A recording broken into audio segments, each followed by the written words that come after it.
Hi, ഇന്ന് ഞാൻ നിങ്ങളുമായിട്ട് സംവാദിക്കുന്നത് ഹോട്ടൽ ഇൻഡസ്ട്രിയിൽ ഇന്ന് ഏറ്റവും വലിയ വെല്ലുവിളിയാണ് ഈ കുക്ക് മേക്ക് ചെയ്യുന്ന ആള്. അപ്പോൾ ഒരു ഹോട്ടലിൻ്റെ ഹൃദയം എന്ന് പറയുന്നത് ആ കുക്കാണ്. ആ കുക്കാണ് അതിൻ്റെ പൊട്ടൻഷ്യലൊക്കെ തരുന്നത്. അപ്പം ഇന്ന് സർവ്വസാധാരണമായിട്ട് നോക്കിക്കഴിഞ്ഞാൽ ഇന്ന് ഒരു ഹോട്ടലിനകത്ത് നമ്മളിപ്പോൾ ഒരു വീട്ടിൽ ചെയ്യുന്നൊരു സിസ്റ്റം അല്ല. ഹോട്ടലിനകത്ത് ഒരു ഡിപ്പാർട്ട്മെൻ്റാണ് എന്ന് വെച്ച് കഴിഞ്ഞാൽ ഇപ്പോൾ ചായക്കാരൻ ചായക്കാരൻ ഒരു ഡിപ്പാർട്ട്മെൻ്റാണ്.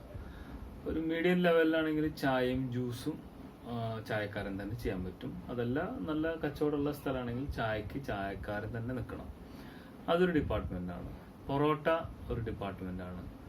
ദോശ ചപ്പാത്തി വേറൊരു ഡിപ്പാർട്ട്മെൻ്റാണ്. ഊണ് കാര്യങ്ങൾ ചെയ്യുന്ന ഒരു ഡിപ്പാർട്ട്മെൻ്റാണ്. പിന്നെ കടികൾ ഉണ്ടാക്കാൻ അത് കൂടുതൽ പോകുന്നുണ്ടെങ്കിൽ ആ കടികൾ മാത്രം ഉണ്ടാക്കണമെങ്കിൽ ഇതൊക്കെ ഓരോ ഡിപ്പാർട്ട്മെൻറ്റാണ്. ചൈനീസ് ഉണ്ടാക്കിയാൽ അത് ഒരു ഡിപ്പാർട്ട്മെൻറ്റാണ്. ബിരിയാണി ഉണ്ടാക്കി കഴിഞ്ഞാൽ അത് അടുത്ത ഡിപ്പാർട്ട്മെൻറ്റായി. ഇങ്ങനെ ഇതൊക്കെ ഒന്നൊന്നായിട്ട് ഡിവൈഡ് ചെയ്ത് കിടക്കുകയാണ്. ഇപ്പോൾ സാധാരണ ഒരു ഹോട്ടൽ തുടങ്ങുമ്പോൾ ഒരു ഹോട്ടല് പ്രധാനമായിട്ടും നേരിടുന്ന ഒരു വെല്ലുവിളി ഒന്ന്, നമ്മുടെ നാട്ടിലൊക്കെ ആണെങ്കിൽ പ്രൊഡക്റ്റുകൾക്ക് മീൻസ് അതിലുള്ള ഇൻഗ്രീഡിയൻറ്റ് പച്ചക്കറിക്കാണെങ്കിലും മറ്റുള്ളതിനാണെങ്കിലും കുറച്ച് വില കൂടുതലാണ്. പക്ഷെ വാടകയൊക്കെ കുറച്ച് നിലവാരത്തിൽ നമുക്ക് കിട്ടും, ബിൽഡിംഗ് വാടക. പക്ഷെ പുറത്തൊക്കെ നോക്കിക്കഴിഞ്ഞാൽ ബാംഗ്ലൂർ അതുപോലത്തെ പല സ്ഥലങ്ങളിലും മാർക്കറ്റിൽ പോയി ഡയറക്റ്റ് മേടിക്കുകയാണെങ്കിൽ നമുക്കൊരു 20-25 കിലോ ബോക്സ് തക്കാളി വില കൂടിയ സീസൺ ആണെങ്കിൽ ഒരു 200 രൂപ 250 രൂപയ്ക്ക് കിട്ടും. കുറഞ്ഞാണെങ്കിൽ 50 രൂപയ്ക്ക് വരെ കിട്ടും.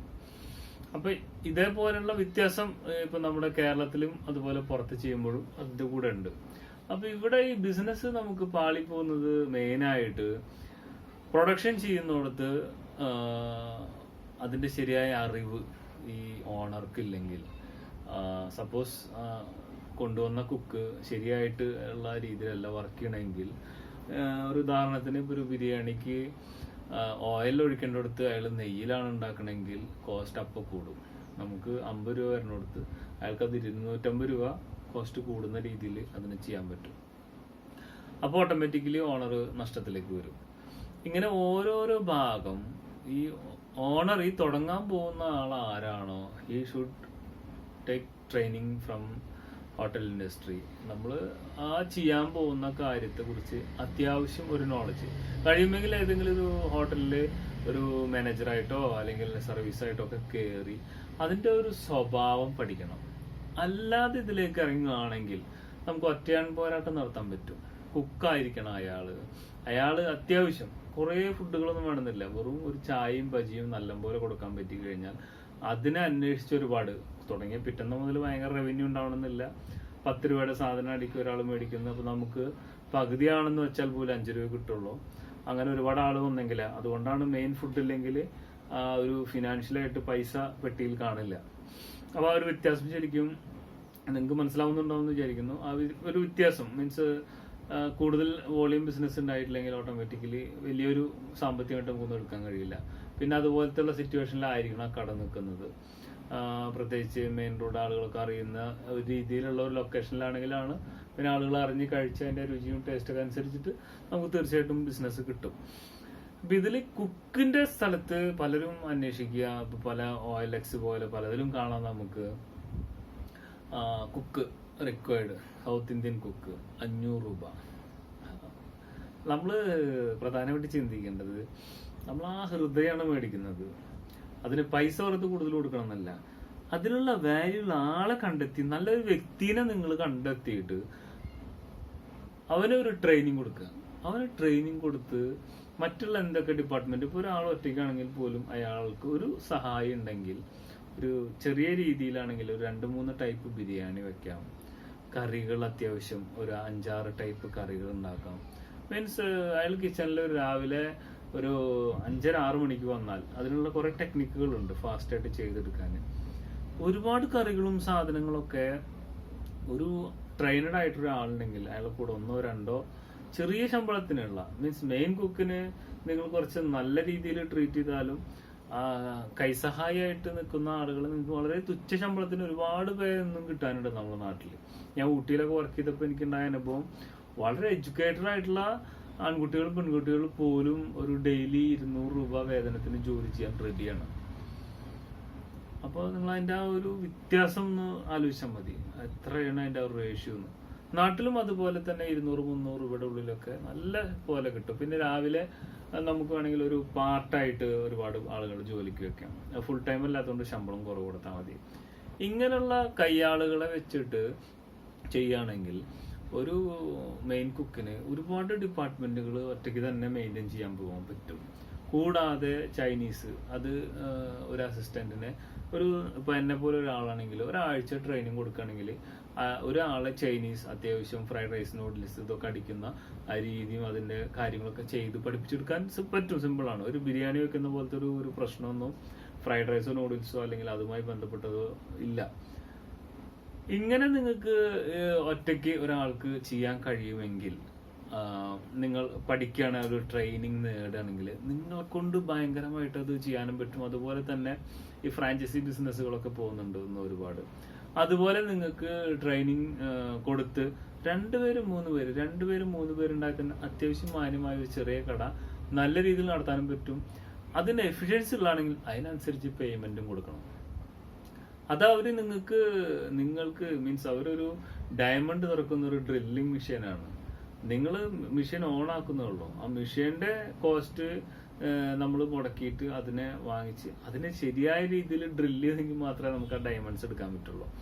സെയിം ആസ് വെൽ അതേ ഇത് നമ്മൾ ഒരു ആളെ തിരഞ്ഞെടുക്കുമ്പോൾ കുക്കിനെ അന്വേഷിക്കുമ്പോൾ കുക്കിന്റെ ശമ്പളമല്ല, അയാളുടെ കഴിവുകൾ എന്താണ്, അയാൾക്ക് എന്തൊക്കെ അറിയാം, അയാളുടെ ഫുഡിൽ ക്വാളിറ്റി ഉണ്ടോ, കോംപ്രമൈസർ അല്ലാത്ത ക്വാളിറ്റി ഉണ്ടോ, അയാൾ എത്ര കാലം എക്സ്പീരിയൻസ് ചെയ്തിട്ടുണ്ട്, അയാളുടെ ഫുഡ് ഒന്ന് കഴിച്ചു നോക്കുക.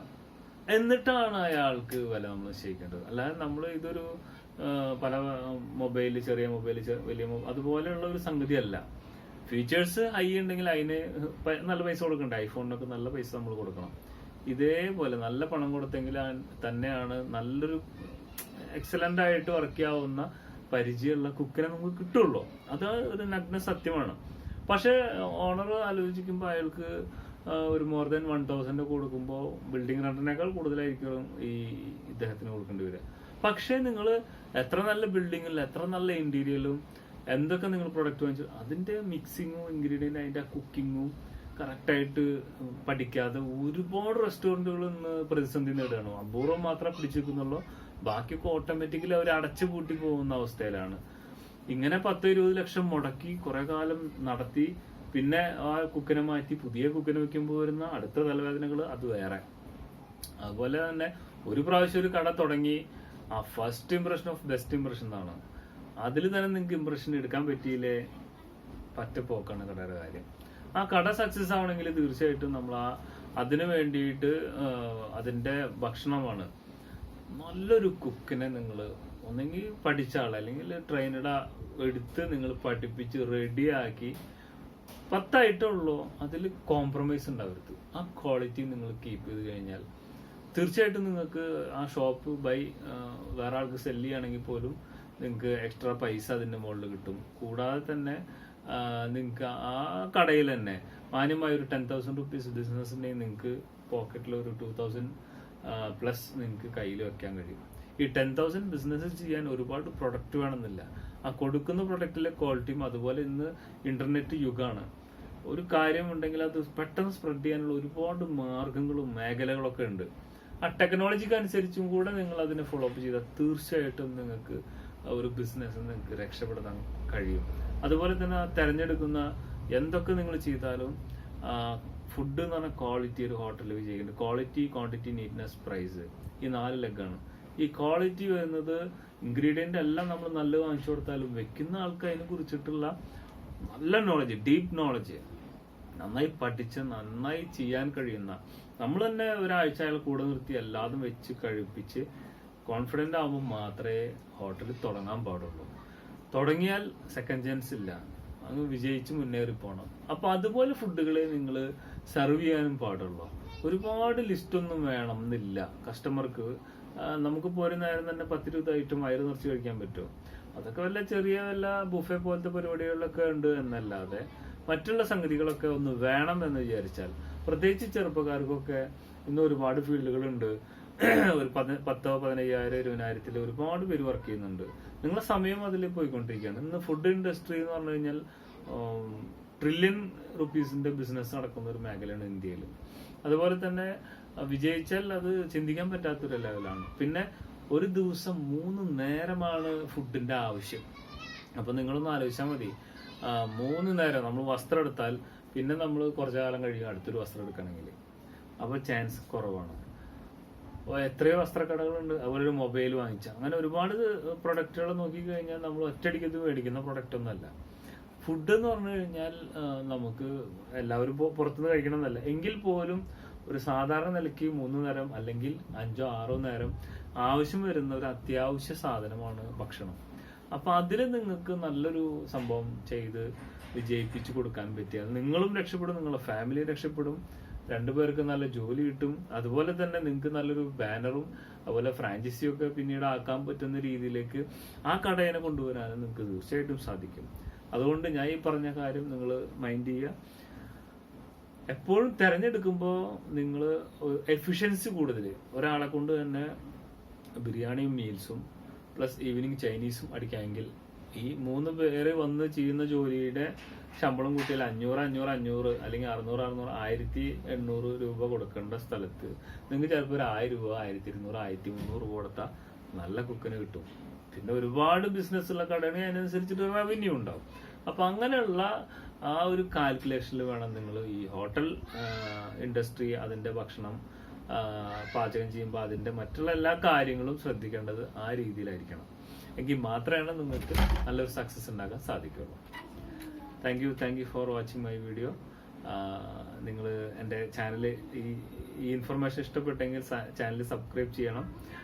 കൂടാതെ നിങ്ങളുടെ ഫ്രണ്ട്സുകൾക്കൊക്കെ ഷെയർ ചെയ്ത് കൊടുക്കണം. പ്രത്യേകിച്ച് മലയാളത്തിൽ ബിസിനസ് ഡെവലപ്മെന്റ് ഇതൊക്കെ പറയുന്നുണ്ടെങ്കിലും ഒരു പർട്ടിക്കുലർ ആയിട്ട് ആളുകൾക്ക് മനസ്സിലാവുന്ന രീതിയിൽ ഈ ഫുഡ് ഇൻഡസ്ട്രീനെ കുറിച്ചിട്ട് ആരും പറയുന്നതായിട്ട് ഞാൻ കണ്ടില്ല. തീർച്ചയായിട്ടും ഇഷ്ടപ്പെട്ടാൽ സബ്സ്ക്രൈബ് ചെയ്യുക, കൂടെ ബെൽ ബട്ടണും ക്ലിക്ക് ചെയ്യുക. Thank you for watching my video.